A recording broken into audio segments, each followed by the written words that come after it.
महादेव राष्ट्रमाता राजमाता पुण्यश्लोक अहिल्यादेवी होळकरांचा विजय असो, पुण्यश्लोक अहिल्यादेवी होळकरांचा विजय असो।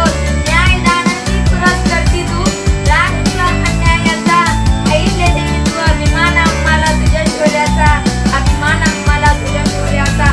रणरागिणी तू पुण्यश्लोकी, जपला सर्वांचा शिवरायांचा, उतरून रणांगणी दाखवली शत्रूस ताकद तुझ्या निश्चयाची। न्यायदानाची पुरस करती तू, राग तुला अन्यायाचा, अहिल्यादेवी तू अभिमान आम्हाला तुझ्या शौर्याचा। जेव्हा जेव्हा समाजामध्ये न्याय अधर्म होतो तेव्हा त्याला संपवणारी शक्ती या जगात जन्म घेते आणि तेच घडलं। 31 मे 1725 रोजी माणकोची शिंदे आणि सुशीलाबाई शिंदे यांच्या धनगर कुटुंबामध्ये एक कन्या जन्माला आली।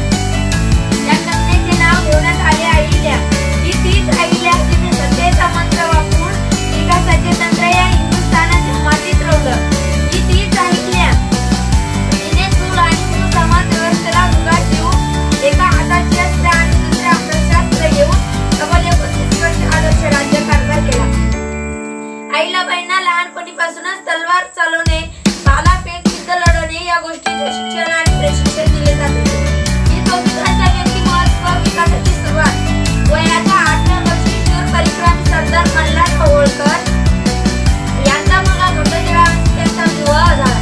मल्हाररावांच्या आशीर्वादाने आणि मार्गदर्शनाने अहिल्याबाईंना पुढील वाटचाल सुरू झाली।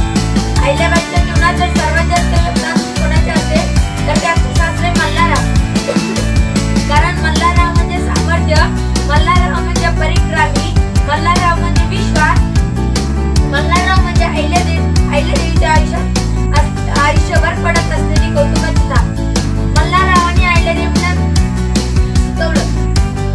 अहिल्यादेवींचे पती खंडेराव हे देखील पराक्रमी युद्धक होते। 1754 मध्ये कुंभारीच्या लढाईत त्यांना वीरमरण आले।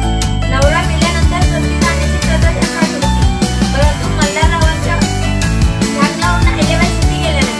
सती जाण्याची जी अनिष्ट परंपरा होती ती अहिल्यादेवीने राज्याची काम केली। होळकरांनी हे राज्य कोणाची गुलामगिरी करून मिळवले नाही, तर तलवारीच्या पाठीवर आणि मनकाट्याच्या जोरावर होळकरांच्या वंशजांनी हे राज्य उभा केलेले होते।